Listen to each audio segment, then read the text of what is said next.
محترم فیصل ندیم بھائی مرکزی مسلم لیگ صدر سندھ و بلوچستان.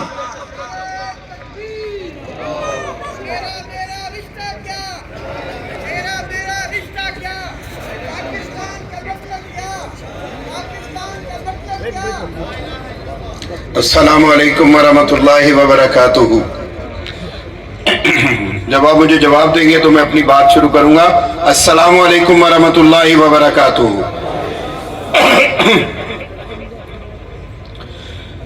الحمدللہ رب العالمین، الصلاۃ والسلام علی سید الانبیاء والمرسلین، اما بعد فاعوذ باللہ من الشیطان الرجیم، بسم اللہ الرحمن الرحیم. فقال اللہ تعالی فی القرآن المجید ولا تہنوا ولا تحزنوا وانتم الاعلون ان کنتم مؤمنین. میرے سامنے بیٹھے ہوئے جتنے بھی معتدین ہیں، میں ان سب کا شکر گزار ہوں کہ انہوں نے وقت نکالا اور ایک اعلیٰ ترین مقصد کے حصول کے لیے اس پنڈال میں آ کر جمع ہوئے اور ایک پرعزم، ایک پرہجوم، ایک عالی شان عزم نو جو کانفرنس ہے اس کا انعقاد ممکن بنایا. بات چل رہی تھی کہ اس کانفرنس کا انعقاد آخر کیوں کیا گیا ہے. آیا یہ کوئی عام سیاسی جلسہ ہے کہ جس میں روایتی طور پر چند باتیں جو ہمیشہ ہر ایک کرتا ہے وہ کی جائیں گی اور اس کے بعد اپنے گھروں پر جا کر سب لوگ اپنے اپنے جو ذاتی کام ہیں ان میں مشغول ہو جائیں گے؟ تو ایسا نہیں ہے. ہم ایک عظیم کام کے لیے جمع ہوئے ہیں. ہم تجدید عہد وفا عزم، ہماری تجدید عہد وفا یہ کسی شخصیت کے ساتھ، کسی فرد کے ساتھ منسلک نہیں ہے. آج سے 75 سال پہلے جب یہ وطن بنایا گیا تھا اور یہ ملک لیا گیا تھا تو جس ہستی کے ساتھ وعدے وعید کر کے ہم نے یہ ملک لیا تھا، لا الہ الا اللہ کی صدا لگائی تھی، اللہ کی وحدانیت کی بات کی تھی، اللہ کی عظمت، اللہ کی بڑائی، اللہ کی کبریائی، اللہ کی توحید اس کا ڈنکا بجایا تھا اور بتقدہ ہندوستان میں سے کھینچ کر ایک عظیم الشان مملکت کو نکالا تھا. تو ہم نے سارے وعدے اپنے رب سے کیے تھے. ہم نے کہا تھا کہ ایک ایسی ریاست وجود میں آئے گی کہ جو ریاست مدینہ کا مثل ہوگی. ایسی ریاست وجود میں آئے گی جہاں پر وہ نظام قائم ہوگا کہ جو نظام میرے محمد صلی اللہ علیہ وسلم نے اپنے مدینے میں قائم کیا تھا. جہاں پر وہ نظام قائم ہوگا کہ جو خلفائے راشدین پر رکھا جائے گا. اللہ کے دین کو اس ملک میں پریکٹس کیا جائے گا. ہر جگہ پر ہر شہری خود بخود اپنے حقوق حاصل کر سکے گا. ہمیں شکوہ تھا نا کہ ہندوستان میں ہندو ہمارے حقوق نہیں دیتا. ہمیں شکوہ تھا کہ انگریز جو 7 سمندر پار سے آ کر ہمارے سروں پر مسلط ہوا اور جس نے ہمیں غلامی کی دلدل میں دھکیل دیا، وہ انگریز ہمیں ہمارے حقوق نہیں دیتا تو ہم اس سے یہ حقوق چھینیں گے اور اس کے بعد آپس میں مل بیٹھ کر ایک دوسرے کے ساتھ یہ طے کریں گے کہ ہم نے اس کلمے والے پاکستان کو، لا الہ الا اللہ کے پاکستان کو، محمد رسول اللہ صلی اللہ علیہ وسلم کے ساتھ تعلق اور رشتہ رکھنے والے پاکستان کو آگے کیسے چلانا ہے.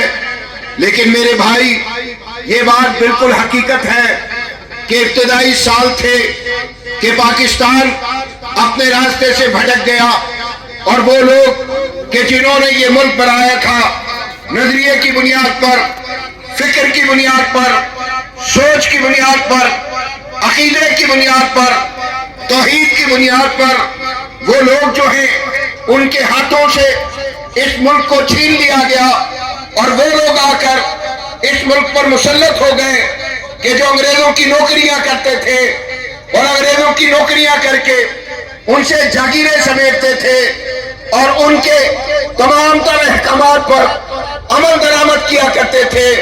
نتیجہ یہ نکلا کہ وہ رشتہ جو ہندوستان کی گلی کوچوں میں کلمے کی بنیاد پر قائم ہوا تھا، جس کی بنیاد اللہ رب العزت کی بندگی تھی، جس کی بنیاد محمد رسول اللہ صلی اللہ علیہ وسلم کی غلامی تھی، وہ رشتہ کمزور ہو گیا۔ آج کوئی دعویٰ نہیں کر سکتا کہ کسی ایک زبان بولنے والوں نے یہ پاکستان بنایا تھا، اس کے لیے سندھ والوں نے محنت کی، سندھ باب الاسلام بنا، اس کے لیے پنجاب والوں نے محنت کی، قربانیاں دی۔ سب سے بڑی ہجرت مشرقی پنجاب سے ہوئی، سب سے زیادہ قتل جو ہیں وہ مشرقی پنجاب سے آنے والے کافروں میں موجود لوگ ہوئے۔ اردو بولنے والے انہوں نے اپنے گھر بار چھوڑے، انہوں نے اپنے املاک چھوڑے، انہوں نے قربانیاں دی۔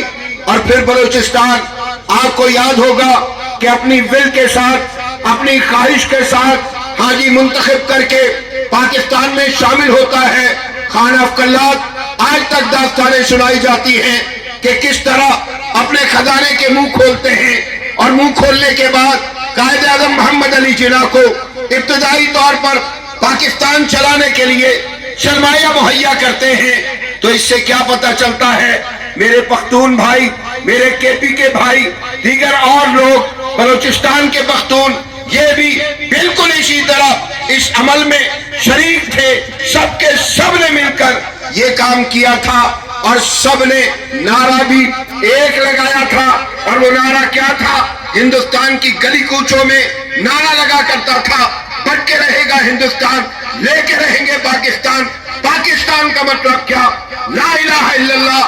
یہی نعرہ بلوچستان کا تھا، یہی نعرہ سندھ کا تھا، یہی نعرہ پنجاب کا تھا، یہی نعرہ کے پی کا تھا، یہی نعرہ کشمیر کا تھا، یہی نعرہ گلگت بلتستان کا تھا، یہی نعرہ یو پی کا، سی پی کا، بہار کا، دکن کا، مہاراشٹر کا، ہندوستان میں جہاں جہاں مسلمان بستے تھے سب کا نعرہ یہی تھا۔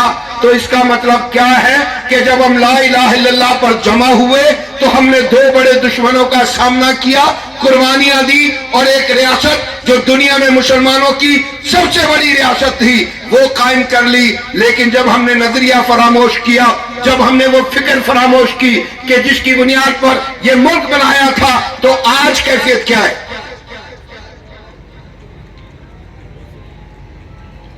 میں ابھی ان ملکوں کی بات نہیں کر رہا کہ جن کو آپ ماڈرن کنٹریز کہتے ہیں، جن کو آپ آج حاجی ترقی یافتہ ممالک کہتے ہیں، میں آج ان کی بات نہیں کر رہا۔ میں تو پسماندہ ملکوں کی بات کر رہا ہوں، میں بنگلہ دیش کی بات کر رہا ہوں، میں آپ کے خطے میں موجود اس سری لنکا کی بات کر رہا ہوں کہ جو کل جو ہے آپ نے دیکھا تھا ڈیفالٹ کا شکار ہوا، دیوالیے کا شکار ہوا۔ جنوبی ایشیا کے ممالک، یورپ کے ملکوں سے مقابلہ، ابھی اس کی بات نہیں کر رہا۔ ایشیا کے ترقی یافتہ ممالک، نہ میں چائنا کی بات کر رہا ہوں، نہ میں جاپان کی بات کر رہا ہوں، نہ میں تھائی لینڈ کی بات کر رہا ہوں، نہ میں آپ کے سامنے تائیوان کی بات کر رہا ہوں، نہ میں آپ کے سامنے جو ہے ملیشیا کی بات کر رہا ہوں، نہ میں آپ کے سامنے ترکی اور لیکن جو سب سے بڑا سبب ہے وہ کیا ہے؟ سب سے